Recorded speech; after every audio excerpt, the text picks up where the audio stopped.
গণতন্ত্র বলো, সেকুলার বলো, তাদের মুখোশ উন্মোচন করতে হবে। যুবক মুসলমান, যুবক মুসলমান, যুবক মুসলমান, মুসল্লি মুসলমান, তোমরা যদি তাদেরকে বুঝাতে পারো, তাদেরকে সঙ্গে নিতে পারো, মৃত্যু পরোয়া করবার কোনো দরকার নাই।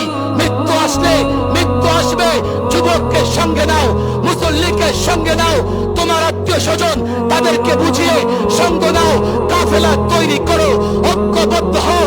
জালেম দুনিয়া, কুফার দুনিয়া, মুশরিক দুনিয়া জানিয়ে দাও আমরা এক ঐক্যবদ্ধ ক্ষমতার কারণে লড়াই করি না, আমরা মানবাধিকার প্রতিষ্ঠার জন্য লড়াই করব।